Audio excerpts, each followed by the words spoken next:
like the idea that a voice can just go somewhere uninvited, like a dirty thought in a nice, clean mind.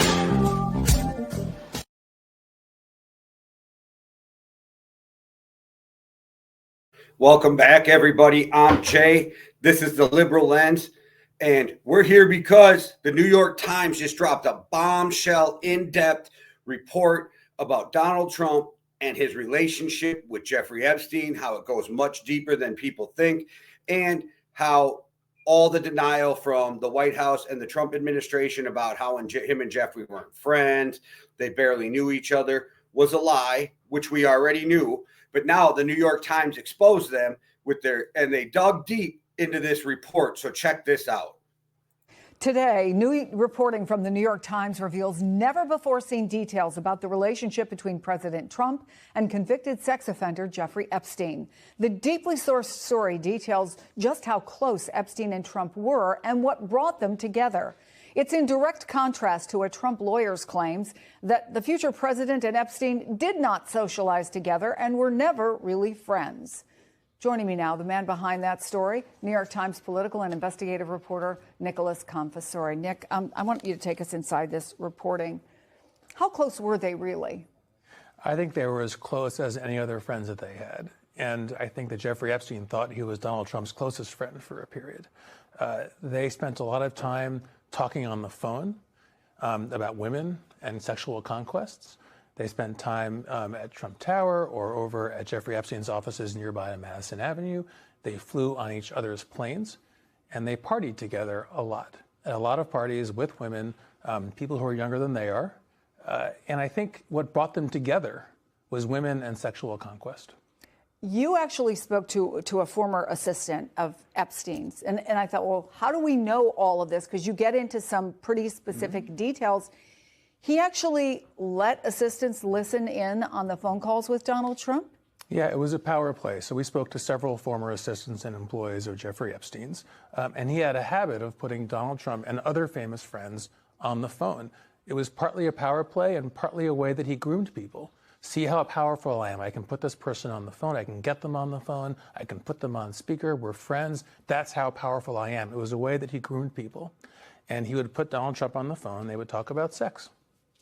In response to your question, the White House called it a fake story, which is not worth the paper it's printed on, just another stale regurgitation of decades-old false allegations. Well, look, based on our interviews and a scouring of court records and other sources, at least 6 people who have accused Maxwell and Epstein of grooming and abuse were at some point introduced to Trump through them. And one of them was a minor. And you can read her story in public court records. She said that she was brought to Mar-a-Lago by Jeffrey Epstein when she was 14 and introduced and said, and Epstein kind of nudged Donald Trump and said, this is a nice one, right? Something like that. So I don't know. I think the reader has to judge if 2 grown men are staying there with a 14-year-old, right? What message can you take from that? What should the men have assumed was happening? And that's a question for Trump to answer. He didn't want to answer any of our questions specifically. We got one blanket statement for a long list of questions. And we'll see if he ever answers those questions. All right, there you have it. From the man himself who wrote the article for New York Times. But let's go through a few things quick. Besides this, there's 6 women who claim to have been given to Trump from Epstein. One of them being a 14-year-old girl, which, are we now surprised what Meg Kelly did when she came out and tried to normalize men being with 15-year-old girls when she was like, it's not like they were 4, it's not like they were 6 or whatever ages she picked. And she was like, they were 15. This is what we were talking about in the previous video. They're literally trying to normalize grown-ass men being with 14 and 15-year-old girls. And it's because Meg Kelly knew this story was out there. So already running defense for Trump. And what people think it's okay for 2 grown-ass men to be hanging out with a 14-year-old girl who has said she was sexually abused.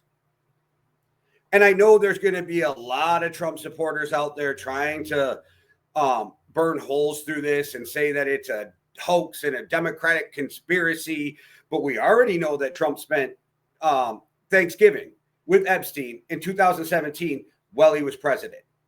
We already know that Trump sent Epstein a birthday letter in the shape of a woman, and he signed his name as the pubic hair. And he talks about some wild shit in there. You kind of got to read between the lines, but go in there and read it. You can see what he's alluding to when he's writing to Epstein. We already know that Epstein email said, yes, Trump knew about the women. I think the words were absolutely when asked by Maxwell in the email.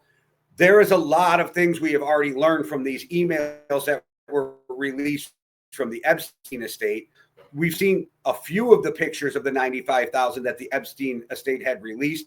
We do know from a congressman that there is photos of sexual activity, but they are going through trying to protect the victims in this before we get to see any of those. And they'll have to be censored, and people will have to be like faces blurred out, and make sure that these victims don't become victims again, because we already know that Trump and his minions have no problem inciting violence, calling for violence. We saw it on January 6th. We saw it when it comes to the 6 lawmakers who decided to remind the military members of their oath to the Constitution. We've seen this with his hatred for Tim Walz and him sending in ICE to attack Black communities using Somalian immigrants who are here legally as a reason to go tear up Black neighborhoods. So we know Trump's people have no problem retaliating. We saw 2 lawmakers in Minnesota attacked. One was killed. Another one had their spouse killed. And Donald Trump didn't even half-mast the flags, but he did for Charlie Kirk. All right. But this is where we're at, to the point where people like Meg Kelly are now trying to normalize this so that it hits less for Trump when he was exposed. And she knew that this was coming out. Behind the scenes, a lot of people had been hearing stories about what was out there. They just weren't investigating or reporting them. And if they don't investigate them, then they don't have to report them, because Meg Kelly could be like, I didn't have a credible source. Yeah, because you didn't look for one. But you already heard the rumor, so you were already playing defense. You're playing defense for a pedophile, which in itself is wild that you're going to try to normalize these behaviors by grown-ass men. But all this article does is just reaffirm the shit we already knew, right? But Trump and them have tried to deny it. You have his mega cult members trying to play defense and saying, oh, those pictures don't prove anything. They just were around each other. Go read it. I suggest everybody go read this. They talked about how they were on each other's planes multiple times, how they hung out with each other at homes and offices, how they were a lot closer than Trump wants people to know. But Trump himself had told us that in the past. Oh, Jeffrey is a good friend. Jeffrey is a good guy. You guys remember these statements? We've all heard this. And now, of course, the White House is scrambling. Tomorrow is when Pam Bondi is supposed to release the Epstein files, but she already threw some shit in the game with that whole ongoing investigation, because you know they're going to do everything they can to make sure that we don't get the files in their entirety. And I'm betting there is going to be big legal fights from what they do not release tomorrow and the games that they're going to play with releasing it. And then we're going to take more time for judges to order. And then they're going to say they understood the order differently than the judge meant, because we've watched this go through with the immigration court. We've watched this go through with other things the judge have ordered this administration to do. They like to play games and play dumb. And yes, these attorneys are playing dumb. Our pedo-in-chief might be as dumb as they get, but these attorneys know exactly what they're doing, and some of them are going to end up disbarred after this is all over for carrying Trump's water. We can go through Trump's old personal attorneys, Giuliani, and other people who have been disbarred. For some reason, they are willing to sacrifice their career for Donald Trump, and it is wild.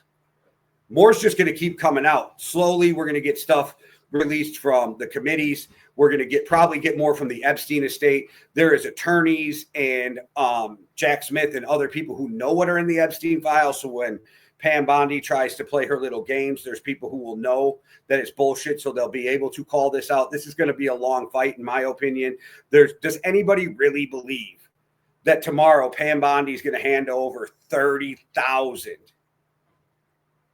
documents like last time? Because there's hundreds of thousands. So do we think she's going to hand over like 30,000 redacted ones? Or do we think she's actually going to release the whole file from the Epstein of everything the DOJ has? I don't believe it. I don't know if you do. Drop it in the comments. Let me know if you actually think Pam Bondi is going to release everything, because I think we're going to have a long legal battle in front of us. But the one thing I can say is slowly all this information is trickling out and the truth will come.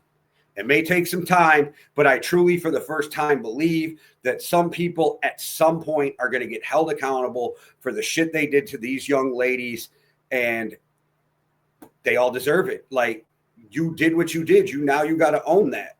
So let me know what you think in the comments. Let me know what you think about the New York Times report. Let me know about Pam Bondi, like I said, and let me know what you want to see happen with the release of these reports. All right, everybody.